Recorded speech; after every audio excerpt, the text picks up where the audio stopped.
बिस्मिल्लाहिर्रहमानिर्रहीम। अस्सलामुअलैकुम। सदाए रमज़ान के साथ मैं हूँ आपकी मेज़बान हिना नियाज़ी और मेरे साथ हैं तस्लीम अहमद साबरी साहब। बिस्मिल्लाहिर्रहमानिर्रहीम। अल्हम्दुलिल्लाहि रब्बिल आलमीन वस्सलातु वस्सलामु अला सय्यिदिल अंबिया वल मुरसलीन। नाज़रीन किराम, अस्सलामु अलैकुम व रहमतुल्लाहि व बरकातुहू। सदाए रमज़ान की इफ्तार ट्रांसमिशन हाज़िर खिदमत हैं। हमारे साथ आज भी तशरीफ़ फरमा हैं क़िबला मुफ्ती मोहम्मद अशफाक़ मदनी साहब, क़िबला अल्लामा हसन रज़ा बाक़िर साहब। अस्सलाम वालेकुम। बहुत शुक्रिया। अमानत रसूल साहब कुछ थोड़ी सी बस तबीयत नासाज थी, वो तशरीफ़ नहीं ला सके। सुबह सहर के प्रोग्राम में हमारे साथ होंगे इंशाअल्लाह। ग़ुलाम फ़रीद चिश्ती साहब अस्सलाम वालेकुम। और हाफिज़ ज़ीशान इलाही सियालवी साहब भी रास्ते पर हैं और उम्मीद है वो सीधे रास्ते पर ही हैं, वो भी इंशाअल्लाह कुछ ही देर में तशरीफ़ ले आएंगे। डॉक्टर ज़ैनब गोंदल हमारे साथ तशरीफ़ फरमाएं। अस्सलाम वालेकुम। बहुत शुक्रिया डॉक्टर साहबा आपकी तशरीफ़ आवरी का। और क़ारी ज़फ़र अली सियालवी साहब अस्सलाम वालेकुम। क़ारी साहब, आगाज़ करते हैं तिलावत से प्रोग्राम का। बिस्मिल्लाह। औज़ु बिल्लाहि मिनश शैतानिर रजीम।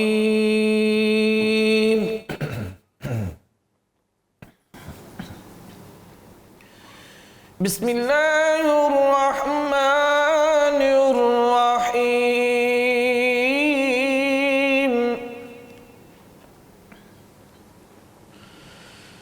फ़क़ुल्तु इस्तग़फ़िरू रब्बकुम इन्नहु कान गफ़्फ़ारा।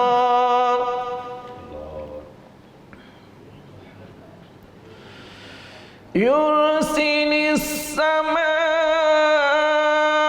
अलैकुम मिदरारा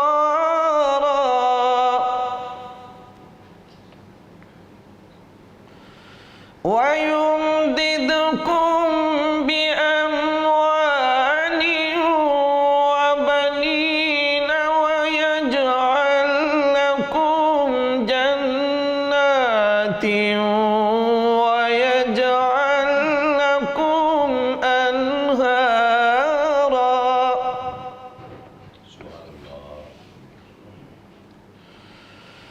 मा लकुम ला तर्जून लिल्लाहि वक़ारा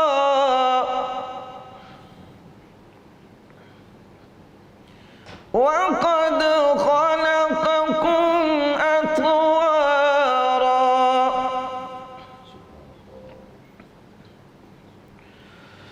अलम तरौ कैफ़ ख़लक़ल्लाहु सबअ समावातिन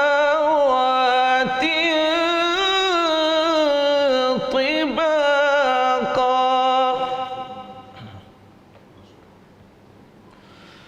वजअलल क़मर फ़ीहिन्ना नूरन वजअलश शम्स सिराजा।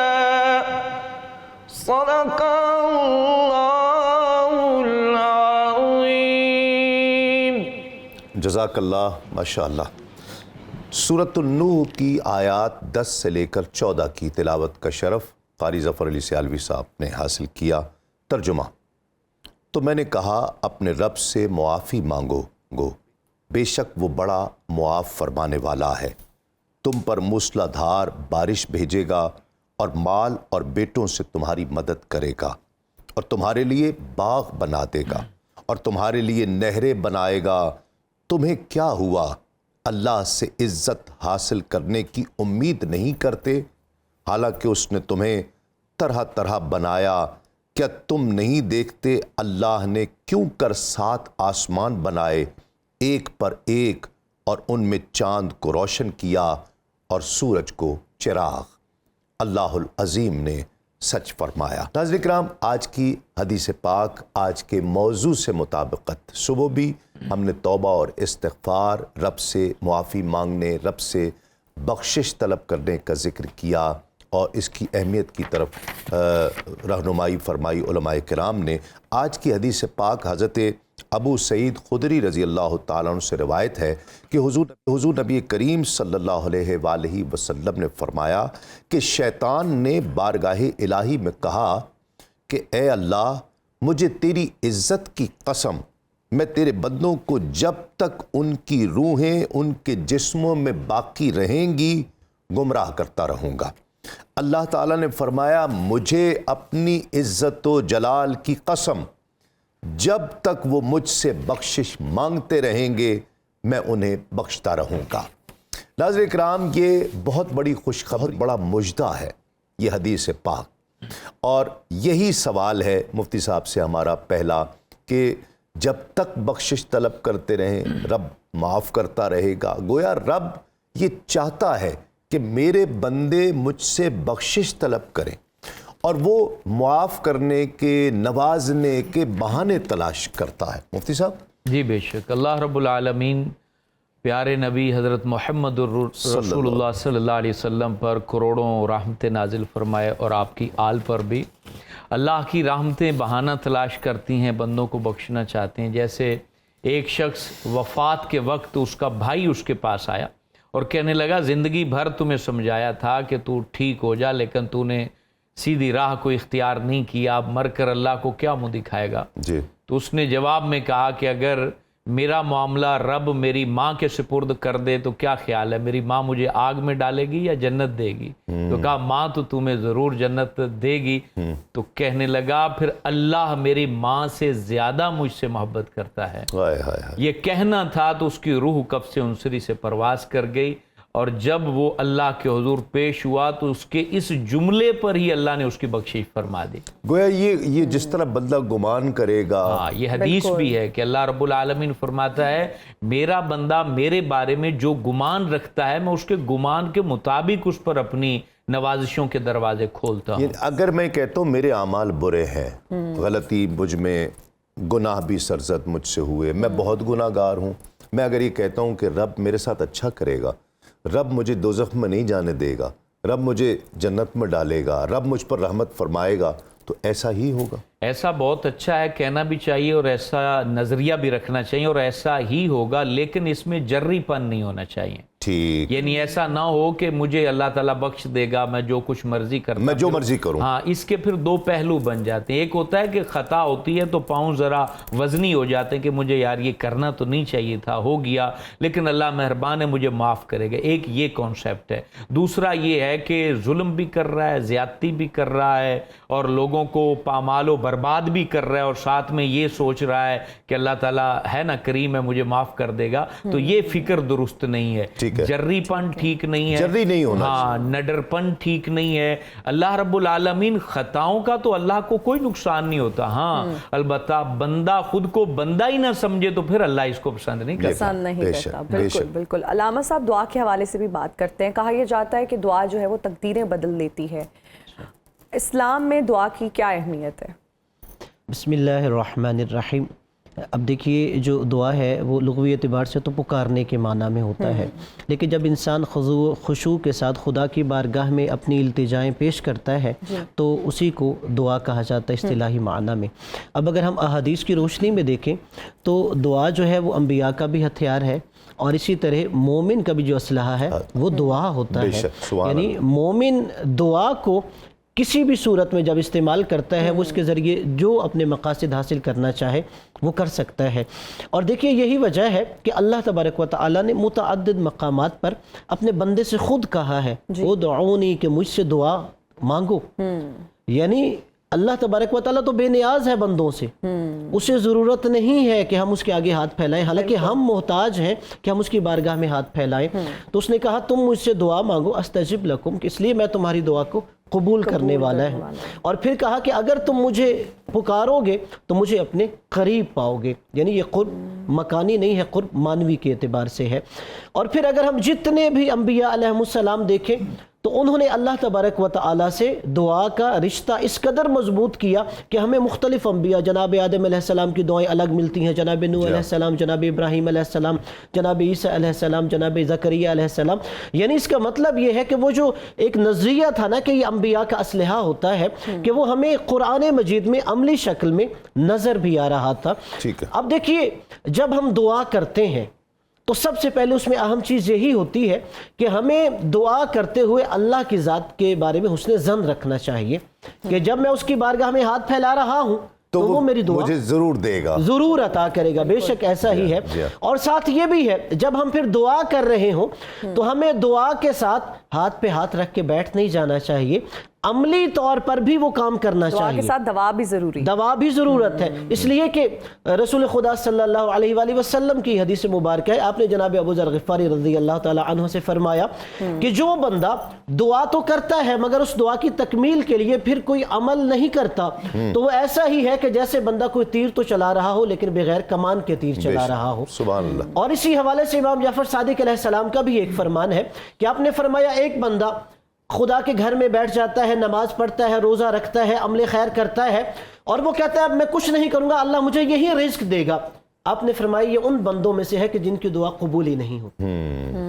यानी अगर हम दुआ कर रहे हैं, हम इबादत कर रहे हैं मगर उसके लिए अमली तौर पे कोशिश नहीं कर रहे, कुरान ने भी कहा लैसा लिल इंसानी इल्ला मा सआ, कि इंसान को सही करनी चाहिए, कोशिश करनी चाहिए, मैदान अमल में जाना चाहिए। और यही वजह है कि हम दुआ जब करते हैं शायद हम ये समझें कि सिर्फ उसका नतीजा कबूलियत की सूरत में होना चाहिए। नहीं, रसूलुल्लाह सल्लल्लाहु अलैहि वसल्लम ने ही फरमाया है कि जब बंदा दुआ मांगता है तो उसके 3 असरात होते हैं, या तो वो दुआ कबूल हो जाती है, या वो दुआ उसका अमल जो है वो ज़ख़ीरा कर लिया जाता है, अज्र ज़ख़ीरा कर लिया जाता है, या उस दुआ को अगर कबूलियत नहीं है तो उसकी वजह से कोई और मुसीबत और बुराई आपसे टाल दी जाती है। ठीक, बिल्कुल। और यही वजह है, अगर टाइम हो तो मैं कह दूं एक जुमला। जी जी बिल्कुल बिल्कुल। हजरत अमीरुल मोमिनीन अली अलैहिस्सलाम से जब ये पूछा गया, एक बंदे ने कहा कि मैं दुआएं मांगता हूं मगर कबूल नहीं होती, अब मैं ये समझता हूं कि मैं गोया दुआ अल्लाह की बारगाह में करके अपना ये दुआएं जाया कर रहा हूं।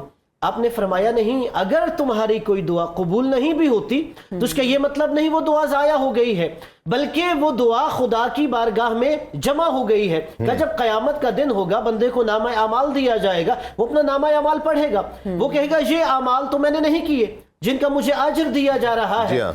तो अल्लाह तबारक व तआला कहेगा कि ये तुम्हारी दुनिया में वो मांगी हुई दुआएं हैं जो कबूल नहीं हुई और हमने इसलिए वो ज़ख़ीरा कर ली कि अब उसका तुम्हें अजर आखिरत में अता किया। गोया वो दुआएं कबूल ही हैं, कबूलियत का ज़ुहूर नजर नहीं आ रहा, यानी वो ज़ुहूर जो होंगी आखिरत में, वो आखिरत में होंगी, कबूल हो रही हैं, दुआएं कबूल हो रही हैं। कहने का किबला का मकसद है। और जिस तरह मिसाल के तौर पर मैं कोई कहता हूँ कि या अल्लाह मुझे कोई घर अता फरमा, या अल्लाह मुझे घर, वो दुआ कबूल हो गई, हाँ जी, दुनिया में लेकिन घर नहीं मिला, तो मैं यही समझूंगा कि दुआ कबूल नहीं हुई। जब क़यामत में जाएंगे तो रब फरमाएगा कि तूने दुआ मांगी थी, ये तुझे जन्नत में घर दे रहे हैं, तो घर दे रहे हैं, यानी कबूलियत का ज़ुहूर उस तरह से वहाँ पर नहीं हो रहा। कलाम शामिल करते हैं, दुआ के हवाले से ही फिर मज़ीद बात करेंगे। हफीज़ जलंधरी साहब की बिस्मिल्लाह।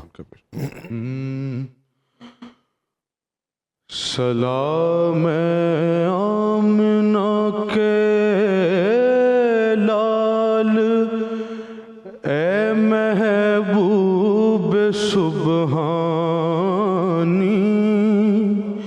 सलाम आमना के लाल ए महबूब सुबहानी,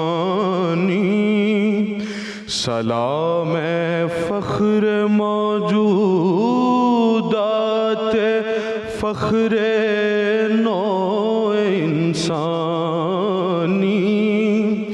सलाम ज़िल रहमानी,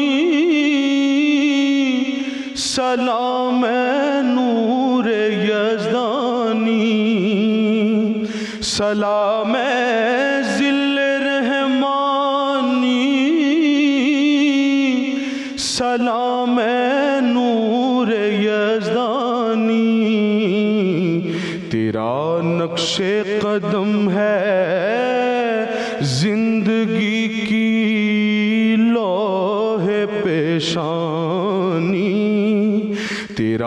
नक्शे कदम है जिंदगी की लौहे पेशानी, तेरे आने से रौनक आ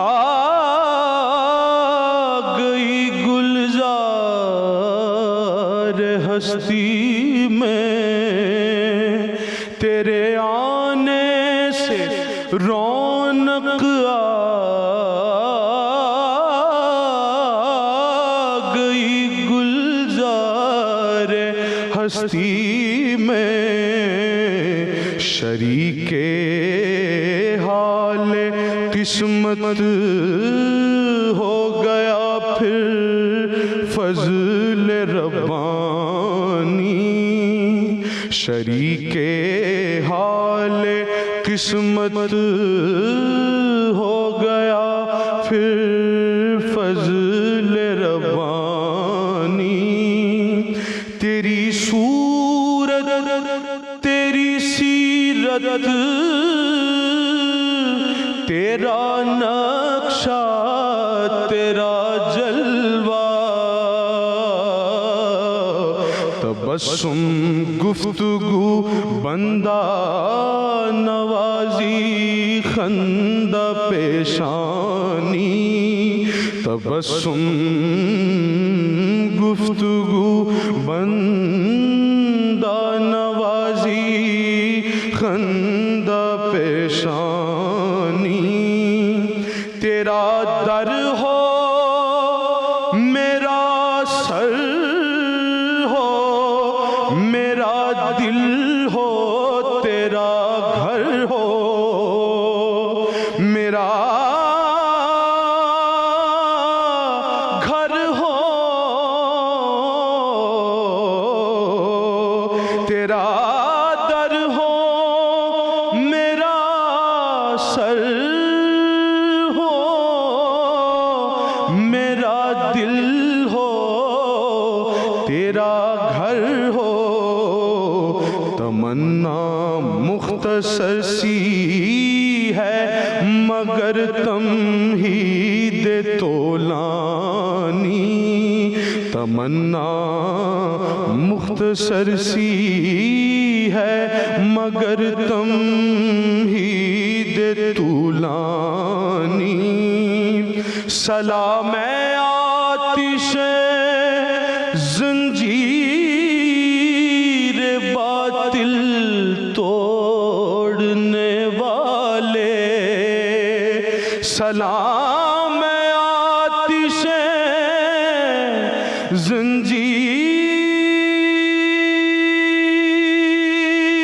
जंजीर बातिल तोड़ने वाले,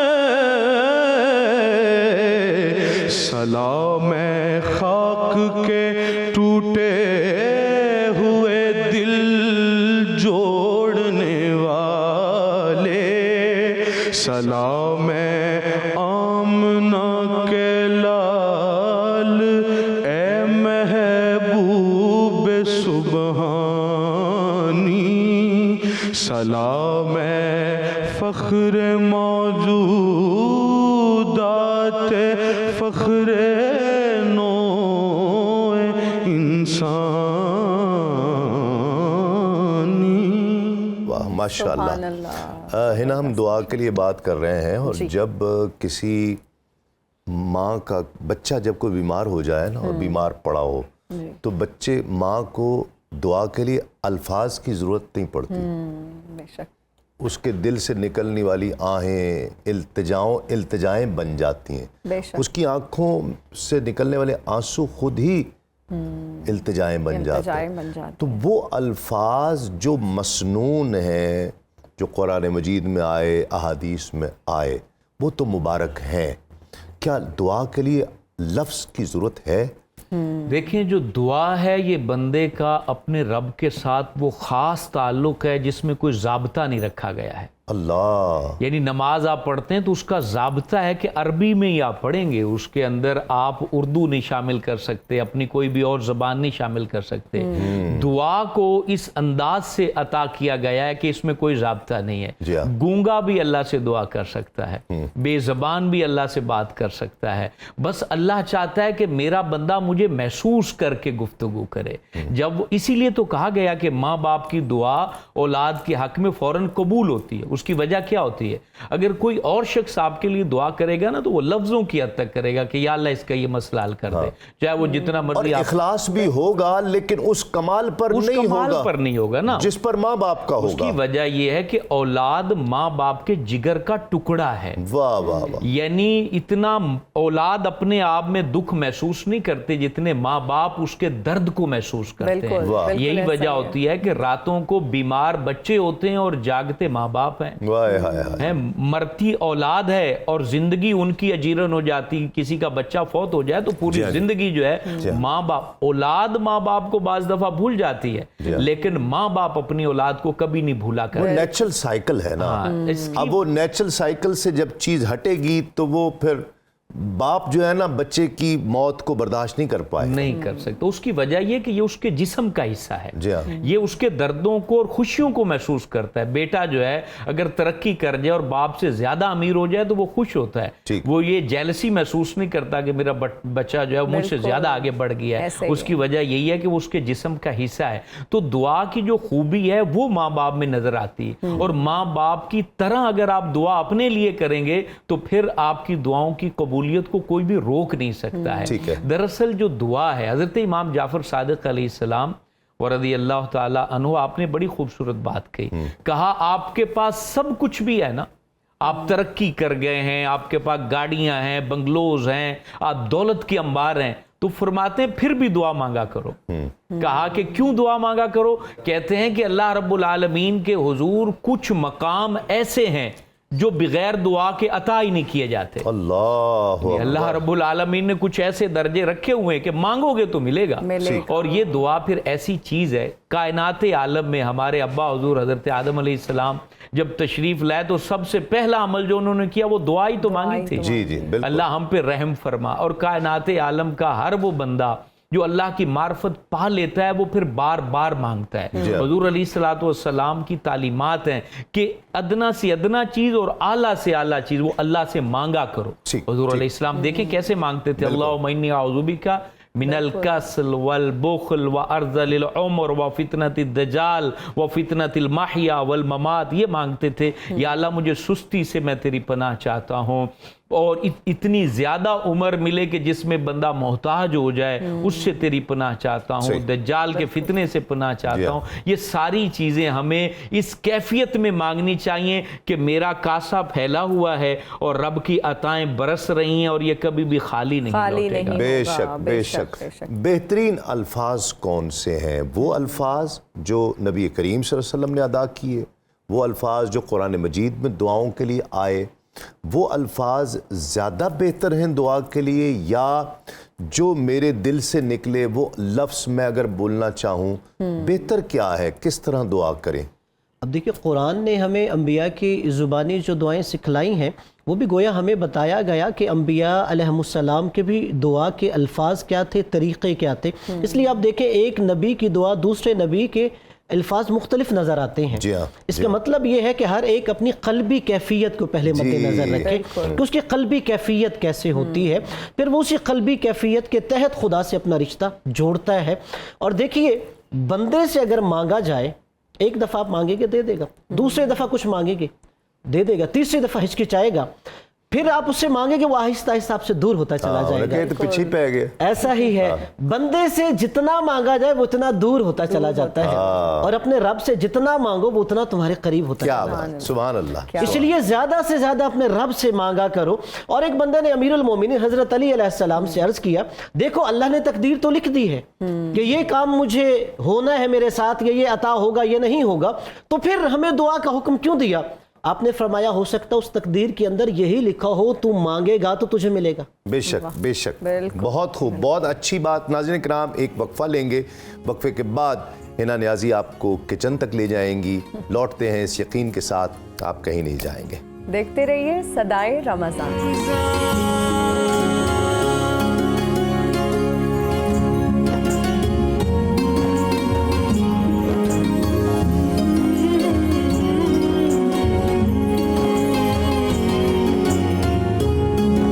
हाजिर हैं ब्रेक के बाद, आप देख रहे हैं सदाए रमज़ान और अब वक्त हुआ चाहता है हमारे किचन सेगमेंट का, जहां शेफ़ अनम और माहम मज़े मज़े के पकवान बना रही हैं। So over to chef Anam and Maham.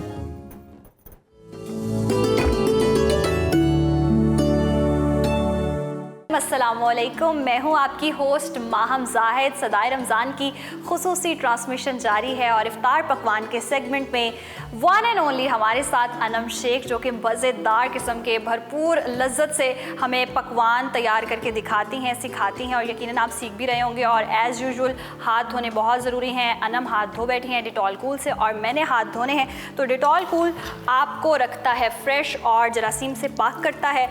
जरासीम से पाक रहने के लिए आपको हाथ धोने बहुत ज़रूरी हैं। मैं डिटॉल कूल से हाथ धोकर इस वक्त फ़्रेश हो जाऊं और अपने जरासीम्स को भगाऊं। जरासीम्स को देख लें, जरासीम भाग गए। अस्सलाम वालेकुम। Very nice. वालेकुम अस्सलाम, कैसी हैं? मैं अल्लाह का शुक्र, आप सुनाएं। मैं बिल्कुल ठीक। आज भी मैं आपकी फेवरेट डिश लेके आई हूँ। अच्छा, वो कौन सी है? आज हम बनाने जा रहे हैं जी chicken steak with creamy very nice. Steak सुनकर मुझे बस भूख बढ़ गई है और रोज़ा लगना शुरू हो गया। तो सिंपल रेसिपी है, बिल्कुल भी कोई मुश्किल नहीं है। अच्छा, यहाँ पे हम यूज़ करेंगे चिकन फिलेट्स। इस तरह से इजीली अवेलेबल होते हैं मार्केट में। अच्छा, इन द केस अगर आपको ऐसे ये नहीं मिलते तो आपने क्या करना है, चिकन ब्रेस्ट लेना है, पहले इसको 2 करना है और फिर जो उसके एक पार्ट है आपने उसमें से 3 इस तरह के फिलेज निकाल लेने। ओके। अच्छा जी, अब हम इसके अंदर ऐड करेंगे सॉल्ट टू टेस्ट। अच्छा, सॉल्ट हम चिकन में इतना ही यूज़ करेंगे जितना वो डिज़ायर है, क्योंकि जो इसकी सॉस बनेगी उसमें भी सॉल्ट होगा। अच्छा जी, इसमें सॉल्ट ऐड किया है। अब इसके अंदर जाएगी ब्लैक पेपर, काली मिर्च आप तकरीबन जो है ½ टीस्पून के करीब। उसके बाद मैं इसके अंदर ऐड करूँगी आधी टीस्पून आपने ब्लैक पेपर लिया। और अब मैं इसके अंदर ऐड करूँगी 1 टेबलस्पून कुटी हुई लाल मिर्चें।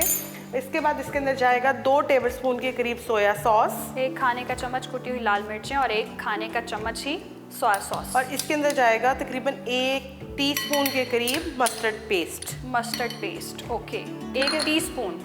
और चाय का पे चम्मच। इसके अंदर ऐड करेंगे चिकन पाउडर। अच्छा, चिकन पाउडर से जो है बड़ा ही अच्छा फ्लेवर निकल के आता है। चिकन पाउडर से और चिकन स्टेक के अंदर चिकन पाउडर। जी बिल्कुल ठीक है। तो क्या फ्लेवर बनेगा? उसका बहुत अच्छा सा फ्लेवर आता है। अच्छा, और उसके बाद यहाँ पे मैं ऐड करूँगी इसमें थोड़ा सा ½ टीस्पून के करीब जिंजर और ½ टीस्पून के करीब ही गार्लिक। जिंजर और गार्लिक पेस्ट आपने ऐड कर दिया है। हाँ, और ये आपकी स्टेक की मैरिनेशन। जी बिल्कुल, अब ये स्टेक की मैरिनेशन स्टार्ट होगी। अच्छा, इसके अंदर जो है मैं थोड़ा सा कश्मीर कुकिंग ऑयल यूज़ करूँगी। कश्मीर कुकिंग ऑयल और ग़िज़ाइयत से भरपूर ऑयल है ये।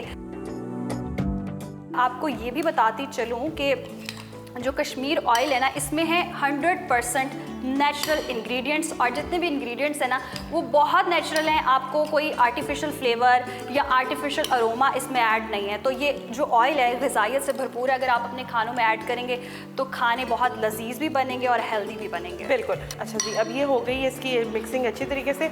अब मैं इस तरफ जो है और मिक्सिंग हो रही है। अब मैं इसके अंदर ऐड करूँगी बटर जाएगा इसके अंदर तकरीबन 1 टेबलस्पून के करीब, 1 खाने का चम्मच मक्खन। जी बिल्कुल, मक्खन इसमें जाएगा। और उसके बाद मैं साथ में ऐड करूँगी इसके अंदर थोड़ा सा जो है कश्मीर कुकिंग ऑयल।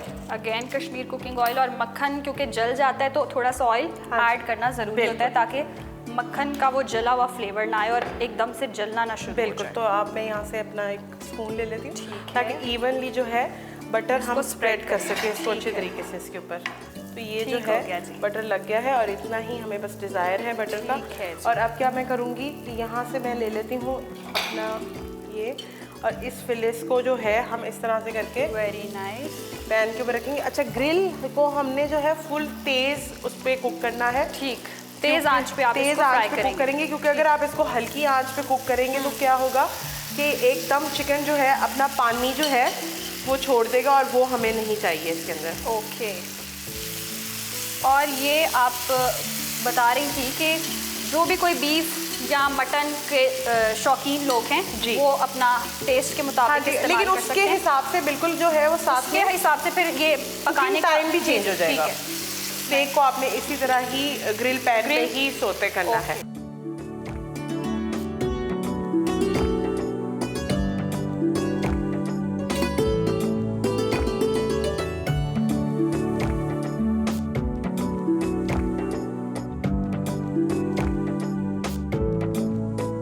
अच्छा, जितनी देर में ये यहाँ पे पक रही है तो मीनवाइल हम क्या करते हैं कि हम रेडी कर लेते हैं अपनी सॉस।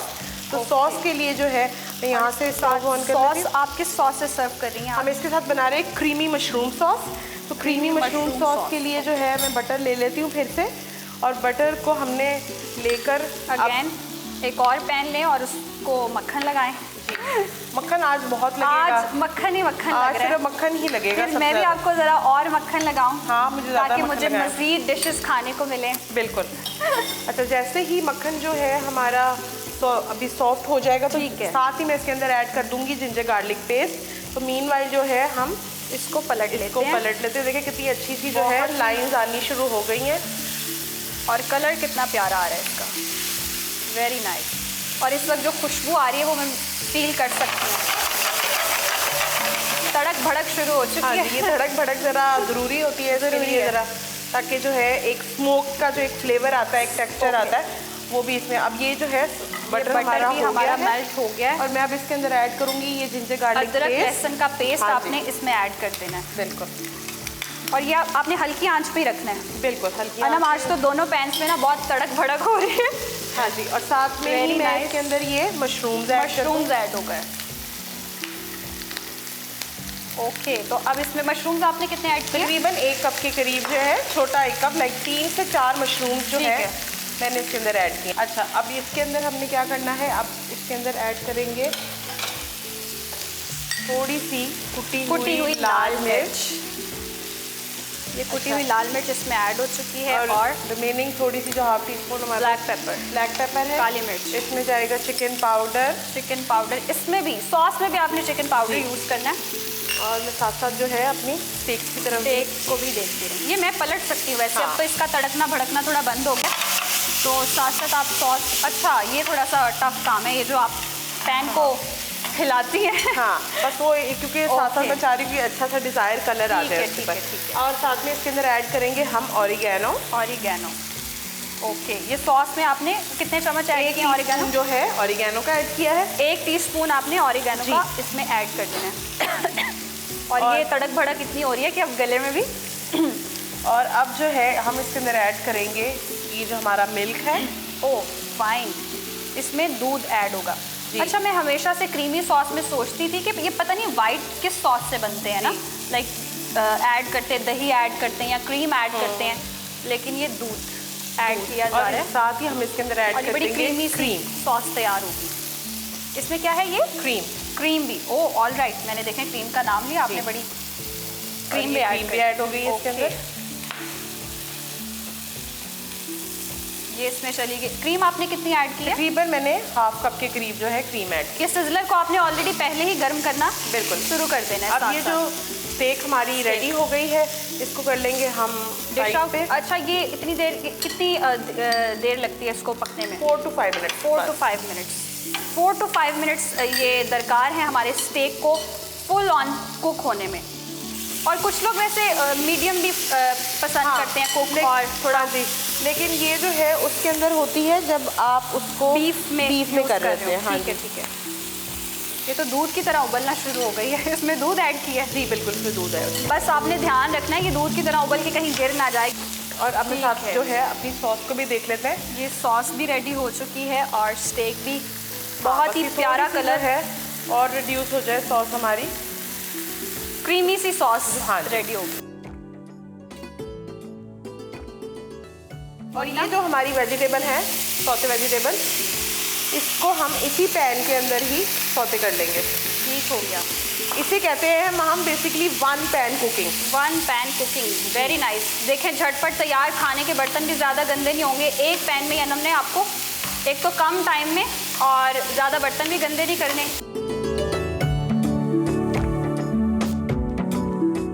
तो ये हमारी सॉस भी रेडी हो रही है, उधर हमारा स्टेक भी ऑलमोस्ट रेडी हो चुका है। फिर हम इसको करेंगे डिश आउट और एक साइड के पर जो है साइड पे आप सर्व करेंगे। सब्जी हम डालेंगे ओके। एक साइड पे। Very nice. और सब्जियां आप अपनी चॉइस की ले सकते हैं, और स्टेक भी आप अपनी चॉइस, बीफ स्टेक खाना चाहते हैं तो आप बीफ स्टेक भी बना बिल्कुल, सकते वो हैं। मीट की चॉइस जैसे वो मैं मीट हमेशा की कहती चॉइस हूँ, हमेशा आपकी अपनी है। अपनी है। और सॉस की चॉइस, सॉस की चॉइस भी अगर आप चाहें तो अभी हम स्टेक में क्रीमी भी बना रहे हैं। yes, हाँ। तो हम क्रीमी बना रहे हैं। अक्सर black pepper, I love black pepper steak, तो वो भी आप सॉस अकॉर्डिंगली अपने टेस्ट के यूज़ कर सकते हैं। तो ये हमारा स्टेक भी डिश आउट होने वाला है। मैंने कहा मैं चाह रही थी कि बस अब मैं जो है इसके ऊपर हम ऐड करेंगे अपनी सॉस आपकी थोड़ी क्रीमी सी फॉर्म में आ जाएगी तो इसको ओके जी, हमारी सॉस भी रेडी हो चुकी है। Mushroom sauce, creamy mushroom sauce, very nice. और ये तो मुझे लग रहा है पूरा प्लेटर में खा जाऊंगी, जितनी आज टेस्टी सी डिश रेडी हुई है। तो ये मैंने ही अनम को कहा था कि मुझे स्टेक बहुत पसंद है, और स्पेशली चिकन स्टेक जो है वो तो मेरा फेवरेट है। तो अनम ने आई थिंक मेरी चॉइस के मुताबिक आज डिश सेलेक्ट की है, और अब ये इसको जो है इसके प्लेटर के ऊपर हम प्लेटर के ऊपर हमने ये तैयार करके रख दिया, और बहुत ही यम्मी सा हमारा प्लेटर जो है इस वक्त रेडी हो चुका है। और क्रीमी सॉस के साथ ये 3 डिप्स भी रख दिए हैं, अगर आप चाहें तो उसके साथ भी एंजॉय कर सकते हैं। तो हम आज की जो हमारी रेसिपी थी chicken steak with creamy mushroom sauce, वो हो गई रेडी, जिसको मैंने सर्व किया है सौते वेजिटेबल्स के साथ।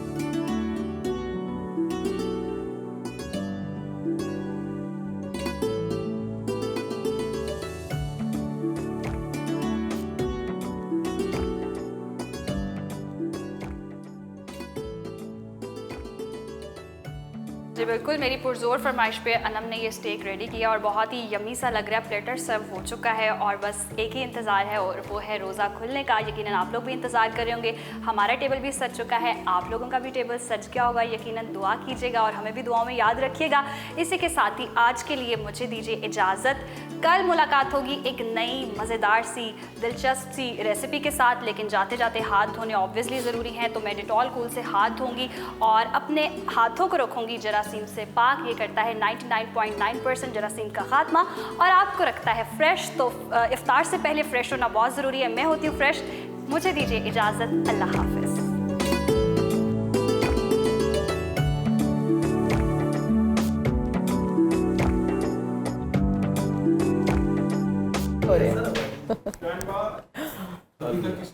Thank you so much chef Anam and Maham. आप बहुत ज़बरदस्त रेसिपीज़ हमारे लिए लेकर आती हैं, और जैसा कि आप लोग कह रही थी कि बिल्कुल लोगों के जो है वो दस्तरखान सजते हैं आपकी वजह से। बहुत सारे लोग जो है ये रेसिपीज़ ट्राई भी करते हैं, आई एम श्योर। और इसी तरह आप मज़ेदार और रेसिपीज़ लेकर आती रहें। लेकिन फ़िलहाल हम यहाँ पर लेंगे एक ब्रेक। हाजिर होंगे ब्रेक के बाद। देखते रहिए सदाए रमज़ान।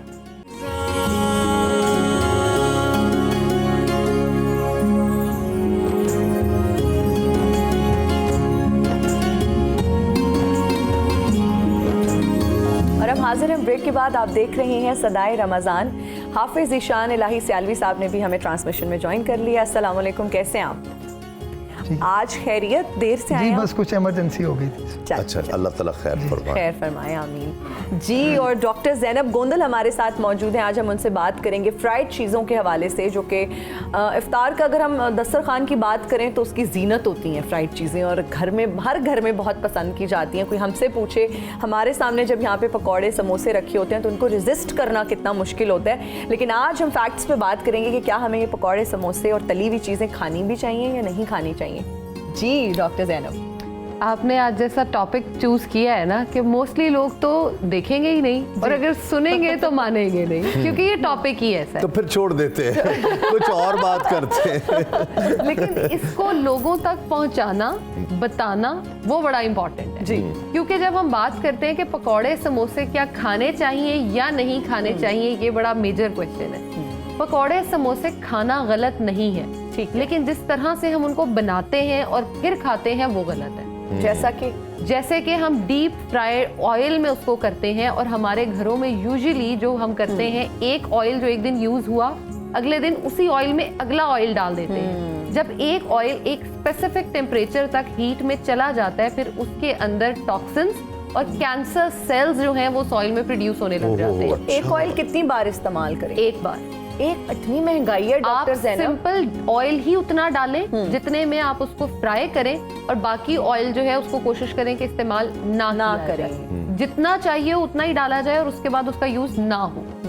अगर ऑयल से आप दूर रहना चाहते हैं तो उसके बहुत सारे बेहतरीन फैक्ट्स हमारे पास एयर फ्रायर मौजूद है।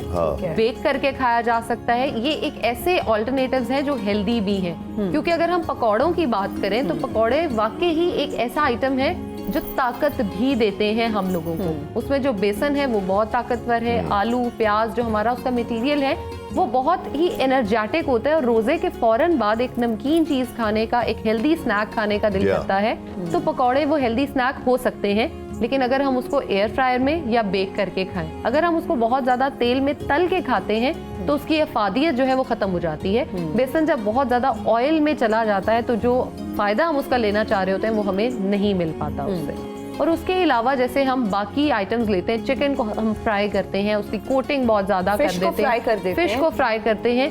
फिश में तो स्पेसिफिकली अगर हम बात करें तो जितना विटामिन डी, ओमेगा 3 हमने फिश से लेना होता है वो सारा खत्म हो जाता है। अच्छा, फ्राइंग के बाद? एग्जैक्टली। और इधर पसंदी फ्राइड फिश की जाती है, कहा जाता है कि जी फ्राइड फिश खा रहे हैं आप, देखें टार्टर सॉस के साथ रेस्टोरेंट्स में इतनी सर्व हो रही होती है। तो फिर जो अपने सप्लीमेंट्स हैं वो रेडी कर ले अगर हमने हेल्थ की तरफ आना है। एग्जैक्टली। देखिए, एक काम तो करना है, हम अगर हमारी बॉडी में विटामिन डी डेफिशिएंट हो जाएगा तो हमारी बोन्स जो है वो ब्रेकेज की तरफ जाना शुरू हो जाएगी। ऑस्टियोपोरोसिस, ऑस्टियोआर्थराइटिस आजकल इतना कॉमन क्यों है?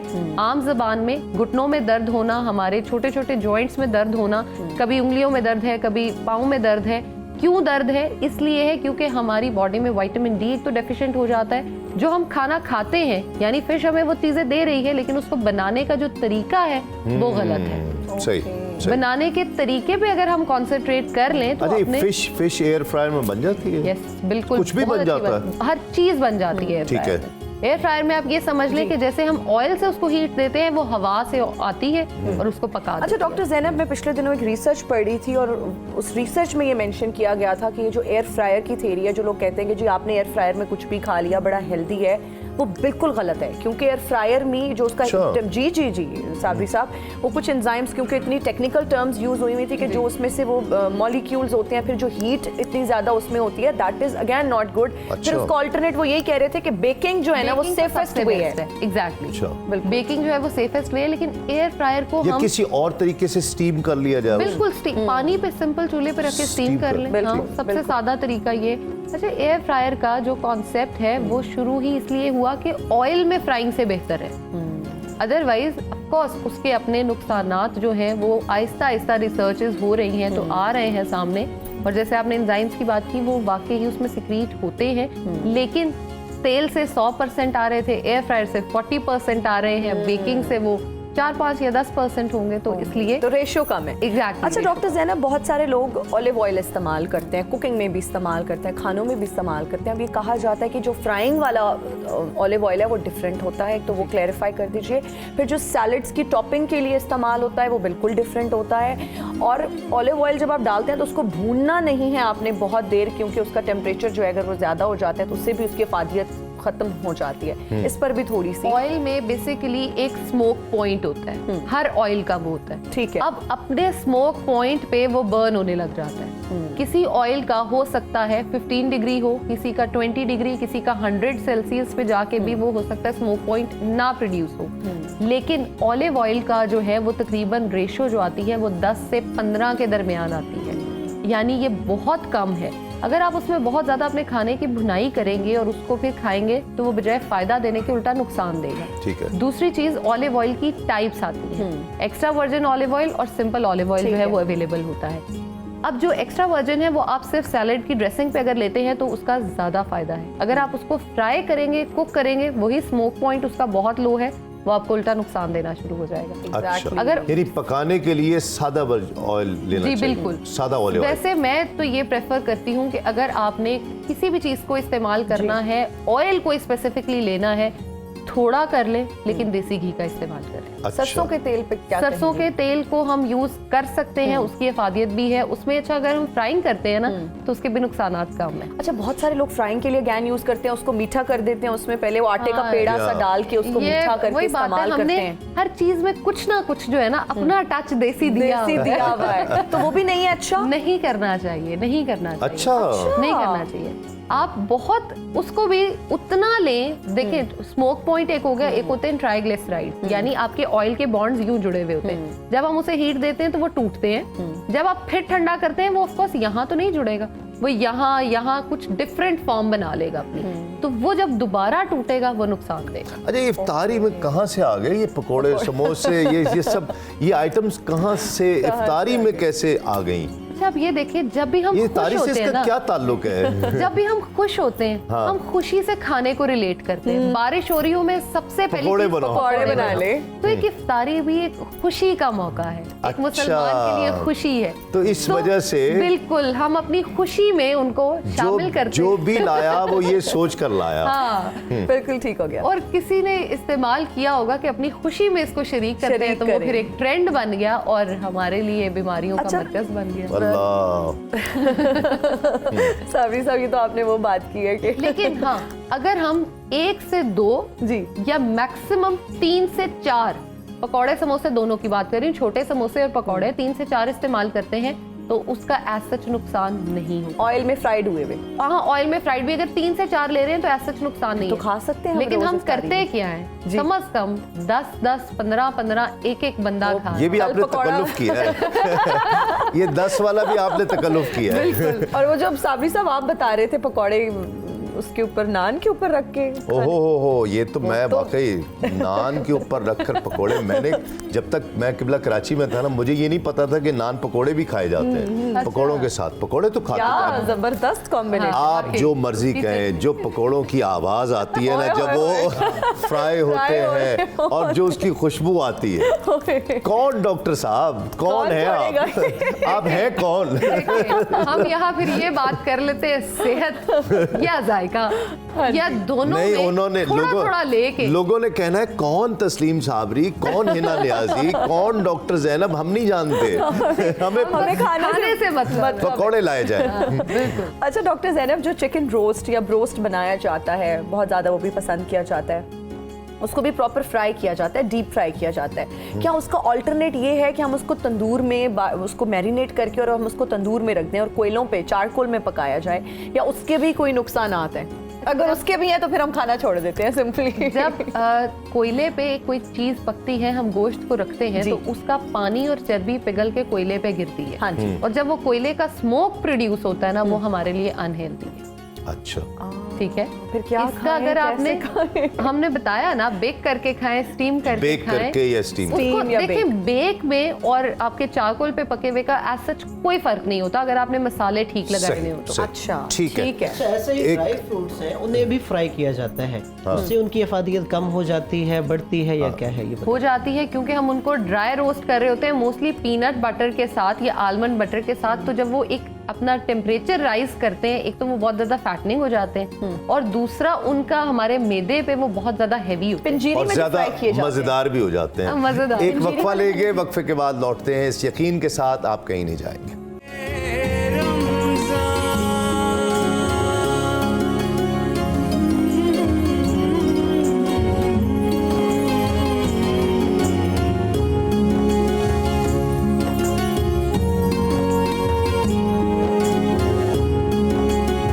सदाए रमज़ान में आपको एक बार फिर से खुश आमदीद कहते हैं और मेरे पास इस वक्त नन्हे मुन्ने प्यारे से बच्चे मौजूद हैं जो कि आज हमारे साथ इफ्तार करेंगे। उनसे बात करते हैं और जानते हैं कि ज़िंदगी उनकी कैसी गुजर रही है। बहुत ही आज माशाल्लाह से हाइपर एक्टिव बच्चे आए हुए हैं हमारे यही तो पास। जिंदगी है, यही तो अच्छी गुजरती है। सही बात है।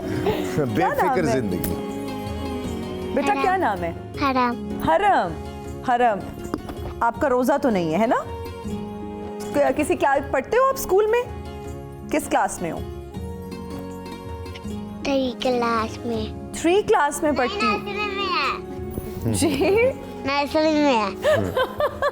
आपका क्या नाम है बेटा? उड़वा। ये आप माइक पकड़े। अच्छा, आपको कैसे पता है उर्वा कि ये 3 में नहीं है? आपको कैसे पता? ये क्योंकि पहले पीजी क्लास में थी। अच्छा, अच्छा, तो आप किस क्लास में हो?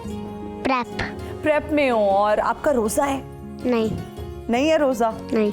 अच्छा, रखने का इरादा रखती हो कि आगे जाके रखूंगी? तो आगे जाके रखूंगी। रखोगी। इतना प्यारा फ्रॉक पहना हुआ है, कहाँ से लिया है उर्वा? बोलो ना, कहाँ से लिया इतना प्यारा फ्रॉक? अच्छा, मुझे ये बताओ, इफ्तार में क्या खाओगी? हमारे साथ आज क्या खाना है? रोटी। रोटी तो मिलेगी, इसके अलावा क्या खाना है? इसके अलावा कोई पकौड़े समोसे, जो डॉक्टर जैनब ने कहा है कि 4 खा सकते हैं, तो क्या आप पकौड़े समोसे खाओगी, पिज्जा खाओगी, बर्गर खाओगी? क्या दिल कर है? आप बेटा बोलो ना, क्यों नहीं बोल रहे? आप तो इतना अच्छा हमसे बातें करी, पकौड़े। नहीं सुन रहा। पकौड़े खाओगी? देखो आप बोले। और बस सिर्फ पकौड़े? पेट भर जाएगा पकौड़ों से? चलो भाई से हम बात करते हैं। मुस्तफा, 15-20 खाने का इरादा रखती है ना। बेटा क्या नाम है? मुस्तफा नाम है? उसकी इजाजत नहीं मिलेगी। उसकी इजाजत नहीं है। बेटा आपका रोजा है? हाँ जी। माशाल्लाह। सहरी में क्या खाया आपने? सहरी में पराठा और आमलेट। पराठा और ऑमलेट, साथ में चाय या कोई दूध, मिल्क शेक कुछ पिया? दूध पिए बस। दूध पिया है। तो क्या अभी कुछ प्यास लग रही है? नहीं। भूख लग रही है? नहीं। नहीं। इफ्तार में क्या खाने का दिल कर रहा है? इफ्तार में पकोड़े, पैनकेक्स और पैनकेक्स, पकोड़े, ओके। समोसे? समोसे नहीं। समोसे नहीं पसंद? जलेबी? हाँ वो तो खाऊंगा। चाट, दही भल्ले, फ्रूट चाट, सब? खजूर, पिज्जा, फ्रेंच फ्राइज खा जाता है? भी खा जाता है। हाँ, देखा ना, ये उर्वा ने बताया है। उर्वा बता देती है सबकी बातें। और ये खुद ही बता रही है कि मैं भी बर्गर खा जाती हूँ। ये भी बर्गर खाता है। मैं नहीं और मेरा भाई नहीं खाता। जी? मैं और मेरा भाई नहीं खाता बर्गर। अच्छा, आप क्यों नहीं खाते हो बर्गर? पसंद नहीं है। पसंद नहीं है? अच्छा, तो आपको क्या पसंद है उर्वा? मुझे पकोड़े और अच्छा, रोटी और चावल और हेल्दी चीजें पसंद है। हेल्दी चीजें पसंद है? हेल्दी। अच्छा, ये अच्छा, आप भी बड़े होके डॉक्टर साहब बनोगी? डॉक्टर बनोगी ना? बनोगी डॉक्टर? इनकी तरह, है ना? आप क्या बनोगे बड़े होके? डॉक्टर। आप भी डॉक्टर? मुस्तफा आप? फौजी। फौजी बनोगे? वाह, अरे भाई, वाह, वाह, वाह, जबरदस्त। तो कोई नात, पोएम कुछ हमें बच्चे आज सुना रहे? मैं तिलावत सुनाऊंगा। चलो बिस्मिल्लाह। औज़ु बिल्लाहि मिनश शैतानिर रजीम। बिस्मिल्लाहिर रहीम। अल्हम्दुलिल्लाहि रब्बिल आलमीन रहमानिर रहीम मालिकिल यौमिद्दीन इय्याका नअबुदु व इय्याका नस्तईन इहदिनस सिरातल मुस्तकीम सिरातल लज़ीना अनअमता अलैहिम गैरिल मग़ज़ूबि अलैहिम वला ज़ालिमीन आमीन। जज़ाकल्लाह, माशाल्लाह माशाल्लाह। बेटे अभी आप थोड़ा सा भूले हो। अगली दफा जब आप आओगे ना तो इसको अच्छी तरह से याद करके, ठीक है? शाबाश। आपने वैसे ऑलमोस्ट ठीक सुनाई है। हाँ जी। बस कहीं थोड़ा सा है, उसको ठीक कर लेना। और मेहनत करेगा तो ठीक है बेटा? ठीक है। हाँ, और सुनाए, हरम सुनाए। कल को मम्मा ने कहा था कल को जाना स्कूल, फिर कल को ये कोई पोएम है बेटा? पानी पीना स्कूल पे। हाँ ना, इसीलिए बता रही है कि मम्मा ने कहा था कि कल स्कूल जाना है तो पानी पीना, रोजा ना रखना। अच्छा, मुझे लगा कोई पोएम सुनाने की कोशिश कर। पोएम सुनानी है। अच्छा, ये लो आप सुना दो। उर्वा सुनाएगी। वाह वाह plastic Honey many bull yes sir big फल बुल मान मुना मास्टर मान फॉर अ टेन मान for a little boy less than away. Wow. अच्छा, इनाम में काम करते हैं अभी, जिसने इतनी अच्छी पोएम सुनाई है ना, उर्वा के लिए एक बर्गर मंगा लेते हैं।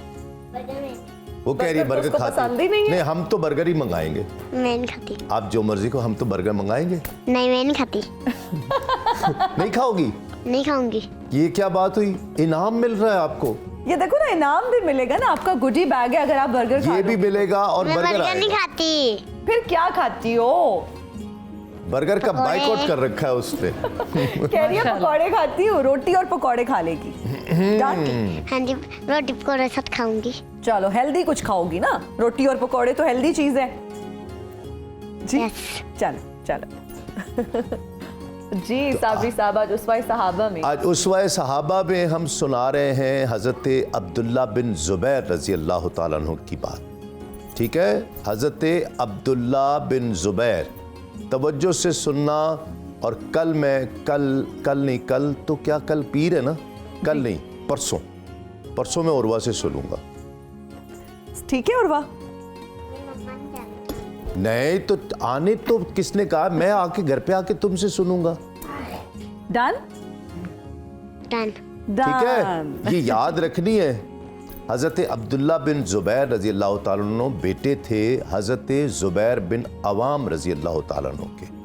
और हज़रत ज़ुबैर बिन अवाम उन लोगों में से थे, उन 10 लोगों में से जिन्हें कहते हैं अशरा मुबशरा, वो 10 लोग जिन्हें आका अलैहिस्सलाम ने, हमारे नबी ने दुनिया में ही कह दिया कि ये जन्नती हैं। जन्नत की बिशारत जिन्हें दे दी, जिन्हें जन्नत की बिशारत दी, उन 10 अशरा मुबशरा में हज़रत अब्दुल्ला बिन ज़ुबैर के वालिद हज़रत ज़ुबैर बिन अवाम भी थे।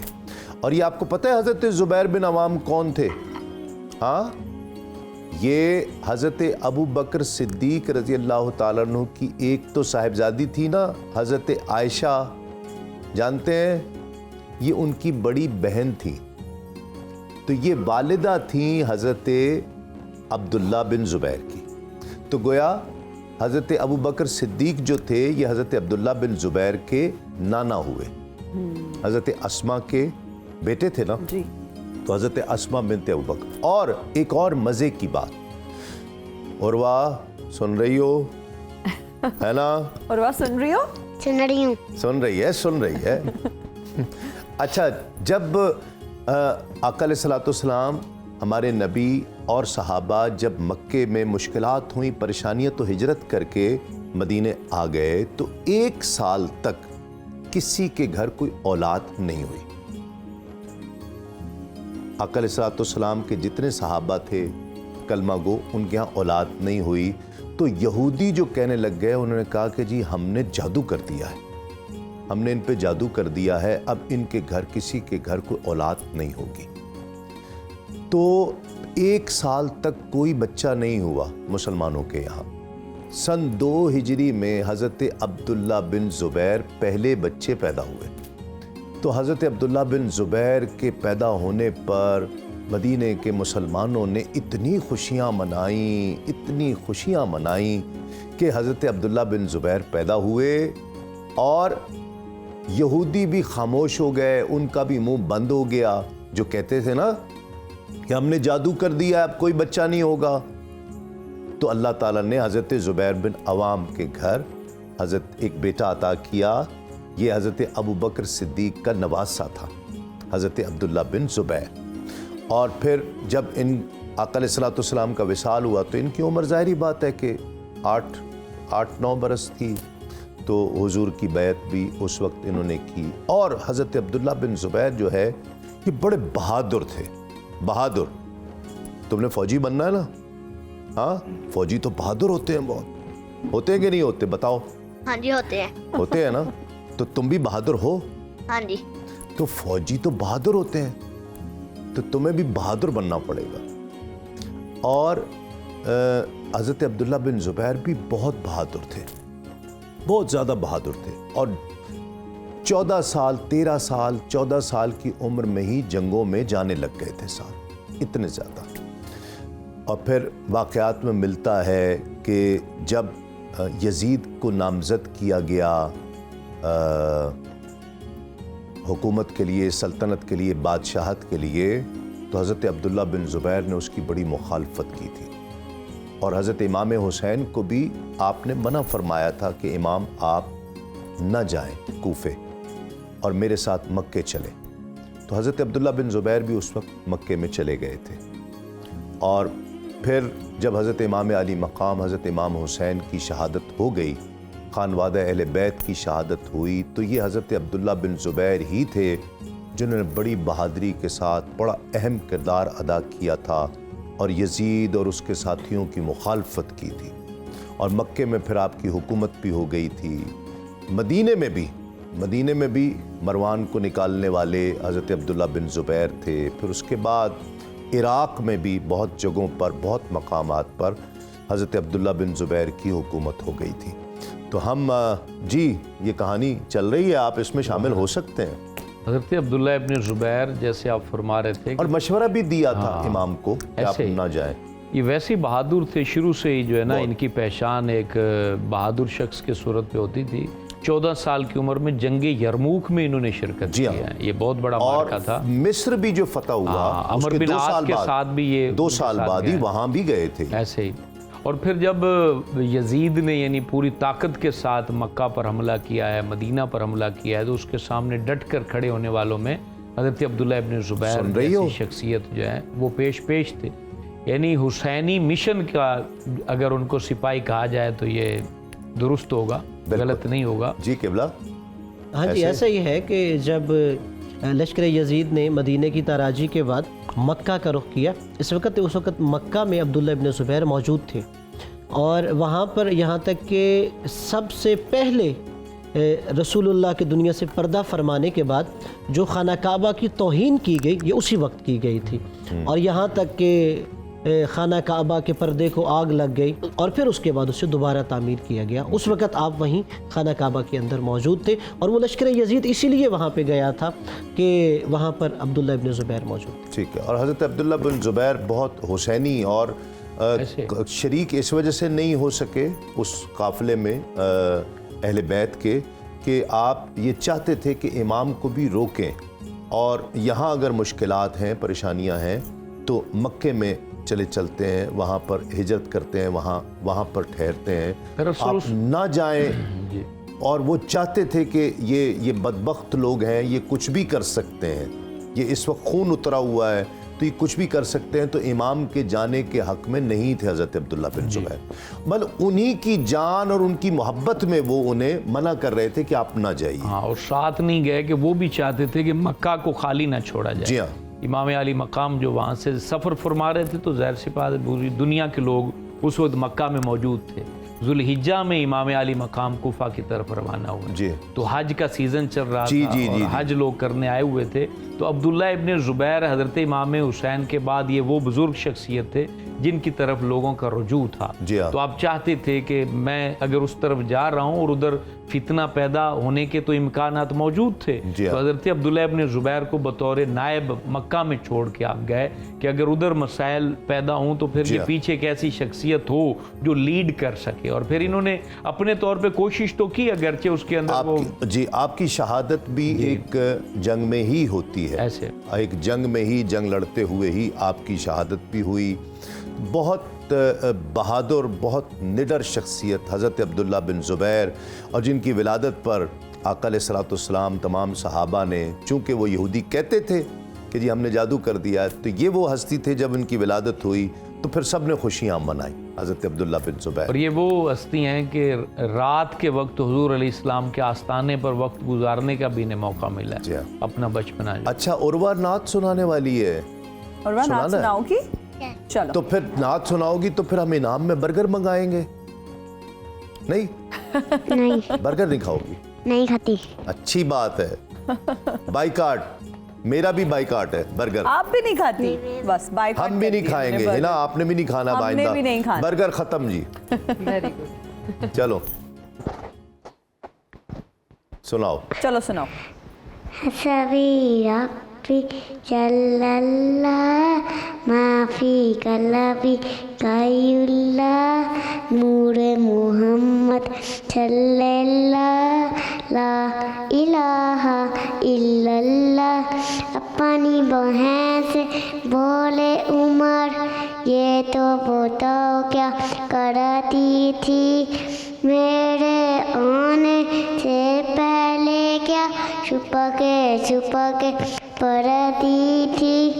जब को बहन कुरान पढ़ा, दिल के कल्याण मैदान पढ़ा, उमर कादिर बोल पड़ा ला इलाहा इल्लल्लाह। माशाल्लाह, वाह जी वाह, माशाल्लाह, वाह भाई, जबरदस्त। उर्वा जो है ना वो जीत गई है यार, उर्वा जीत गई है और उर्वा के लिए जीत हमारे गई। पास गुडी बैग है यहाँ पर। उर्वा ये हम हाफ हाफ कर लें? ये जो इसमें चीजें हैं चॉकलेट्स वगैरह, ये हाफ मैं ले लूं? यस ले ले। सारी ले लूं प्लीज? नहीं सारी नहीं, नहीं इसमें मुझे लग रहा है बर्गर है। नहीं चेक करती हूँ मैं। चेक करें, मुझे बर्गर तो नजर नहीं नहीं है। आ रहा लेकिन आई थिंक बर्गर है। फिर ले लूं मैं? नहीं मैं नहीं खाऊंगी। पक्की है वो, पक्की है। वो बहुत पक्की है। एक वक्फा लेंगे नाज़रीन, वक्फे के बाद लौटते हैं इस यकीन के साथ आप कहीं नहीं जाएंगे। आपके लिए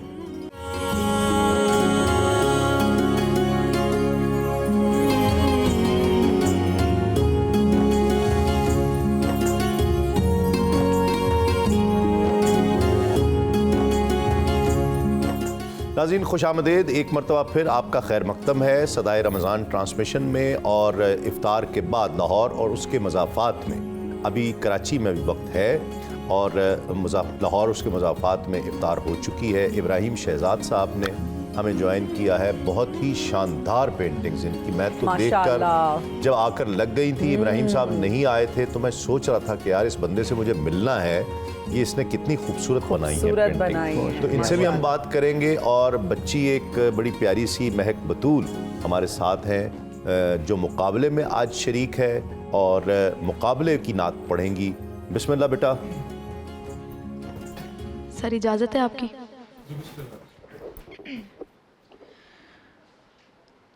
सरवर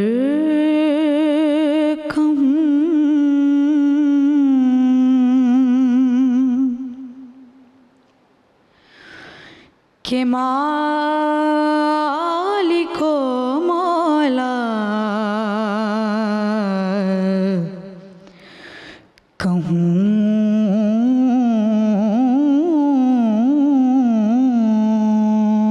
तुझे बागे खलील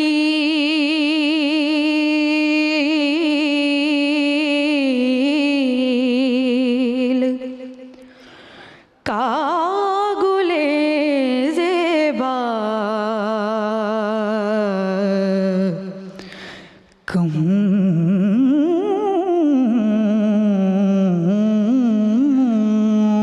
तुझे सरवर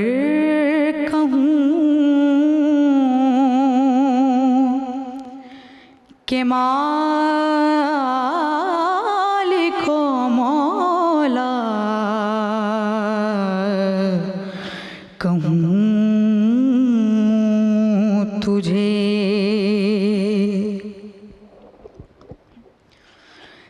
तेरे तो वस्फ़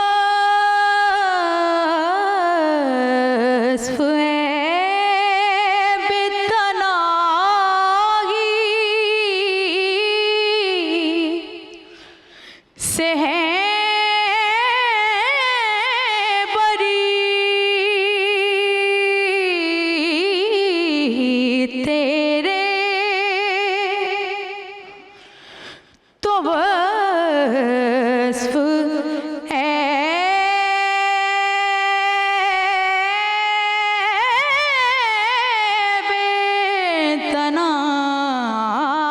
बेतनाही से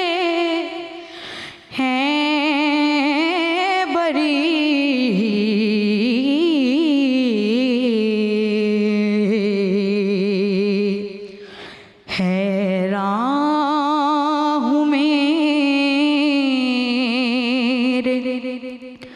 शाह मैं क्या क्या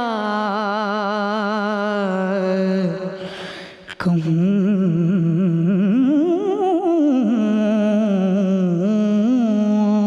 तुझे सरवर कहूँ के मालिको मौला कहूँ तुझे। माशाल्लाह। बहुत खूब जी। किबला क्या कहेंगे? सरवर कहूँ मैं क्या कहूँ, इतना अच्छा पढ़ाया आपने माशाल्लाह, और स्पीचलेस, वाह, अनएक्सपेक्टेड वाह, कि आपकी एज में और किसी फीमेल में इतनी खूबसूरत आवाज़ माशाल्लाह, और इतना सुर में माशाल्लाह, माशाल्लाह। और अल्लाह ताला आपको मज़ीद बरकत दे। बहुत अच्छा पढ़ाया और मेहनत छोड़नी नहीं है, इसको जारी रखें, अल्लाह ताला और बरकत करें माशाल्लाह। एज क्या है बेटा आपकी, बताएं सर, एज क्या है बताएं सर? 16। अच्छा माशाल्लाह। इतनी एज में इतनी पुख्ता आवाज़ ये बहुत कम होती है, और स्पेशली फीमेल्स में। ये करम है। मतलब आवाज़ का बेस भी बहुत अच्छा है, और कलाम का इंतखाब, अदायगी माशाल्लाह हर चीज़ बहुत परफेक्ट है माशाल्लाह। बहुत देर के बाद आया। किसी लड़की की आवाज़ ऐसी सुनने को इतना मिली। अच्छा सुनने को बहुत मिला अच्छा। है, फीमेल्स में माशाल्लाह। ज़्यादातर आवाज़ बारीक आवाज़ें होती हैं, लेकिन ये इनकी आवाज़ में बेस भी अच्छी है और ऊपर की आवाज़ भी बहुत अच्छी है माशाल्लाह। माशाल्लाह बहुत सारे लोगों ने अभी तक शिरकत की, लेकिन इतने अच्छे रिमार्क्स जो हैं बहुत अच्छा। बहुत अच्छे। महक बतूल का महक ताल्लुक बतूल। चूनिया से है, चूनिया चूनिया से से। बच्ची आई है माशाल्लाह। बेटा अल्लाह ताला आपको बरकतें अता फरमाए। मज़ीद कामयाबी और इब्राहिम शहजाद साहब हमारे साथ तशरीफ फरमा है, अलीपुर चट्ठा से इनका ताल्लुक है। अलीपुर चट्ठा बड़ा जरखेज़ खित्ता है। हमारे एक दोस्त होते हैं वहाँ, कमर रियाज साहब, बड़े लाजवाब शायर हैं। जी, बहुत अलीपुर बहुत चट्ठा अच्छे के। माशाल्लाह। आप वाकिफ हैं उनसे? अभी कल उनकी वापसी हुई है अलीपुर चट्ठा से, वो मान गए हैं। मान गए, अच्छा, लास्ट पूरा वीक इधर ही थे, तो मेरी 2 दफ़ा उनसे मुलाकात कैसे ये शौक हुआ इब्राहिम साहब? सर ये कह लें कि बाय बर्थ ही मुझे लिखने का और तस्वीर बनाने का शौक़ था। फैमिली में भी था किसी को? नहीं, मेरी फैमिली में जो है वो मेरे जो बुज़ुर्ग थे ना, वो बेसिकली कूज़ागर थे। अच्छा, मिट्टी के बर्तन कूज़े बनाते जी, थे। जी, जी, जी। तो मैं आर्ट से था ताल्लुक। जी जी हाँ, ये कह सकते हैं कि आर्ट से एक ताल्लुक था। तो जब मैं स्कूल में था, तो स्कूल में मुझे जो सबसे अच्छा काम लगता था वो सिर्फ तख्ती लिखना लगता था। अच्छा क्योंकि मैं उस ज़माने में स्कूल में था जब तख्ती लिखने की एक रवायत होती थी। जी हाँ। तो तख्ती में शौक़ से लिखा करता था। मेरे टीचर्स ने भी मुझे जब देखा कि मेरा ख़त अच्छा है, तो जब अप्रिसिएशन उस्तादा की तरफ से मिलनी, तो फिर शौक़ हुआ उसको सीखने का। तो तब फिर मैंने अलीपुर चट्ठा में ही मेरे एक उस्ताद थे जो सिनेमा के बोर्ड्स वगैरह पेंट किया करते थे, तो उनके साथ मैंने जो है वो स्कूल के बाद उनके पास जाके तो वो बाकायदा जो है वो लिखने की मशक किया करनी और पोर्ट्रेट बनाना सीखने। तो मेरा फिर मकसद ये बन गया कि मैंने इसी फ़न को आगे अपना प्रोफेशन बनाना है। तो ये अब आपका प्रोफेशन है? जी। तो उसके बाद फिर मैं नेशनल कॉलेज ऑफ आर्ट्स में आया और वहाँ से मैंने एक डिप्लोमा किया कैलीग्राफी में। फिर मैंने Punjab university college of art and design से मास्टर किया ग्राफिक डिज़ाइनिंग में, फाइन आर्ट्स में। जी, आपसे बात करते हैं मज़ीद कराची और उसके मज़ाफ़ात में। इफ्तार का वक्त करीब है, एक वक्फ़ा लेंगे, वक्फ़े के बाद लौटते हैं।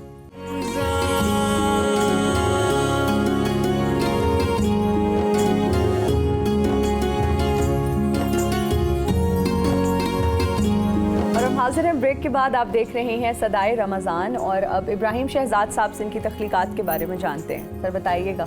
जी, ये 2 आर्टवर्क जहाँ पे डिस्प्ले हैं, ये दोनों ही अस्माए हसना है, अल्लाह ताला के नाम हैं, उनकी ही मैंने कंपोजिशन की हुई है। इसमें इनकी जो कलर कॉम्बिनेशन है वो भी नेचर से ही अडॉप्ट की गई। अच्छा, वो ग्रीन वाली पर आप देखें, उसको थोड़ा गौर करें तो उसमें जो वो पैटर्न बने हुए हैं, कर्व सी लाइंस, वो एक दरख्त के जो तने को जब हम काटते हैं ना, तो उसके अंदर से ये ऐसा डिज़ाइन होता है, जो पैटर्न डिज़ाइन होता है, तो उसके अंदर मैंने अल्लाह ताला के नामों को कंपोज किया हुआ है। माशाल्लाह। ठीक है। और साथ ये ब्लू जो है, ब्लू भी ये जो है, इसमें भी अल्लाह ताला के ही नाम सारे एक गैलेक्सी की शक्ल में कंपोज हुए हुए हैं। तो और वो ही सारे इसके कलर जो हैं वो स्काई के और नेचर से ही अडॉप्ट किए गए हैं। बिल्कुल ब्लू, बहुत खूबसूरत है। बहुत शुक्रिया, बहुत शुक्रिया, बहुत अच्छा लगा आप आए। बहुत शुक्रिया आपका आने का। उलमाए किराम आपका बहुत शुक्रिया। सना खाना ने रसूल आप तशरीफ़ लाए। इब्राहिम शहजाद साहब माशाल्लाह बहुत शानदार तख्लीकात लेकर आए और बहुत अच्छा लगा। आज महक बतूल चूनिया से आई, बहुत अच्छा पढ़ा बेटा आपने। अल्लाह ताला आपको इज़्ज़तें बरकतें अता फरमाए। इंशाअल्लाह सहर की ट्रांसमिशन में आपसे मुलाकात होगी। हिना नियाज़ी और तस्लीम अहमद साबरी को इजाज़त दीजिए। अस्सलामु अलैकुम। तस्लीमा।